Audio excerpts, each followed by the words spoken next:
Você conhece as ferrovias brasileiras? Nessa edição do Eu Fiscalizo, vamos mostrar a situação da malha ferroviária e os projetos que podem melhorar o uso das ferrovias no país. Você vai ver como o transporte de cargas funciona e como ele pode ajudar no desenvolvimento econômico do Brasil.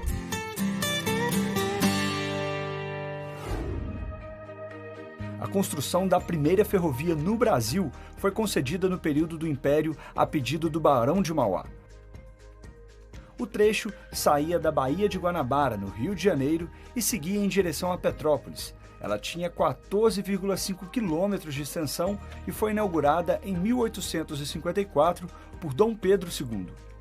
Foi a primeira operação intermodal do Brasil, integrando transporte hidroviário e ferroviário. Com a proclamação da República, veio também um impulso para a construção de mais linhas férreas. Elas eram diretamente relacionadas aos ciclos econômicos agroexportadores daquele período, usado exclusivamente para exportar commodities brasileiras em direção aos principais portos do país. A topografia do Brasil era muito difícil e isso criou um custo de transporte terrestre elevado. Isso restringiu o tamanho da área que pode ser plantada e comercializada na época. Complicava ainda o seguinte: as regiões do Brasil com o que eu chamo de melhor dotação agronômica, ou seja, as condições de solo e clima mais propícios para a produção agrícola, essas regiões careciam de rios navegáveis. Em 1922, o país tinha um sistema ferroviário com aproximadamente 29 mil quilômetros de extensão. Na década de 30, o país tinha uma malha desenvolvida comparada a outros países. Foi a partir dos anos 50, com o início do processo de industrialização e urbanização, que elas foram perdendo espaço para os investimentos em rodovias. Na década de 90, iniciou o processo de concessão do sistema no Brasil. Hoje, a extensão da malha ferroviária é praticamente a mesma do início do século passado. E todas as ferrovias em operação são concedidas à iniciativa privada.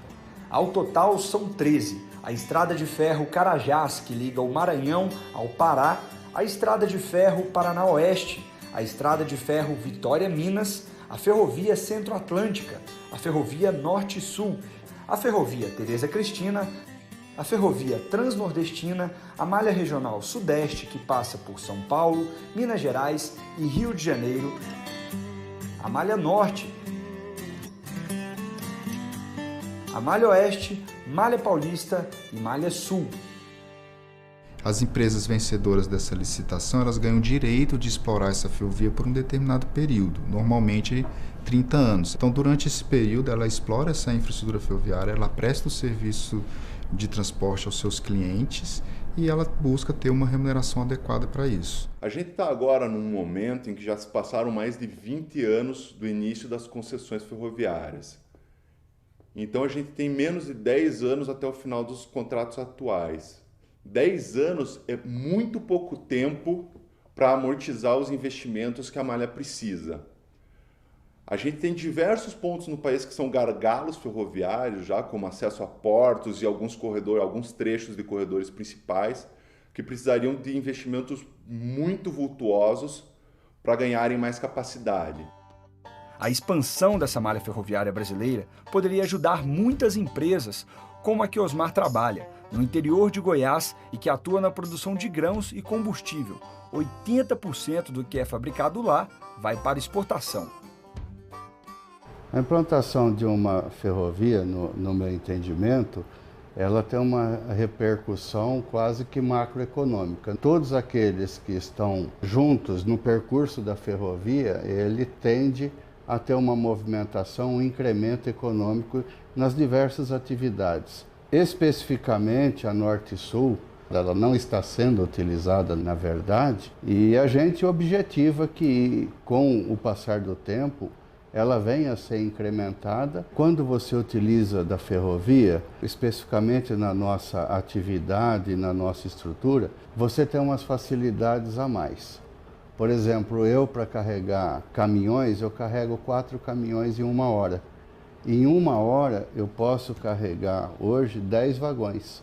Em termos de quantidade, eu estaria carregando 200 toneladas de caminhão e 1.000 toneladas de vagões. Então, praticamente é 5 vezes maior a capacidade de carregamento. Você transportando o seu produto por ferrovia, você tem uma segurança a maior. No exemplo de roubo, desvio de carga, quebra do produto no transporte. Em 2017, o volume total de cargas transportadas em ferrovias no Brasil foi de mais de 538 milhões de toneladas.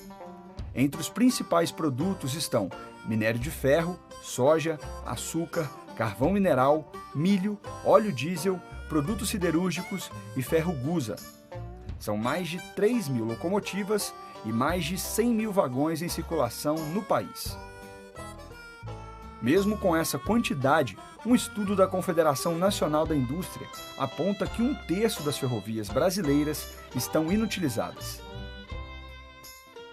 Isso é reflexo da falta de investimento e de conexão no próprio sistema. O nosso estudo identificou que o sistema ferroviário brasileiro, apesar de contar com bons exemplos de ferrovias, ele é muito mal aproveitado. A ociosidade é muito alta e investimentos em expansão não ocorrem há muito tempo. É imprescindível que as novas concessões incorporem trechos que vão conectar o sistema e que vão possibilitar um escoamento mais eficiente da produção nacional. A gente tem o que a gente chama de modelo verticalizado, onde uma única empresa é responsável tanto pela operação dos trens como pela exploração da infraestrutura ferroviária. Nós temos o contrato que tem um conjunto de obrigações e o papel da NTT, sua missão institucional, é fiscalizar e regular o setor ferroviário brasileiro. Um estudo da Confederação Nacional do Transporte, realizado em 2015, identificou que um dos principais problemas do transporte ferroviário no Brasil é a falta de investimento. O investimento ainda não é prioritário porque o governo trabalha numa situação de restrição orçamentária muito grande. Por um lado, grande parte do que é arrecadado e distribuído via Orçamento Geral da União sai para o sistema rodoviário, para manutenção e expansão das rodovias.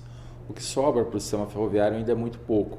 E o governo, de uma certa forma, entendeu de uma maneira equivocada que a transferência simples da operação para as concessionárias resolveria o problema. Acontece que da década de 90 para cá o cenário mudou muito. O volume movimentado por ferrovias cresceu, a demanda do país por novas modalidades de transporte se acentuou e agora é preciso voltar todo o foco para a expansão da malha ferroviária.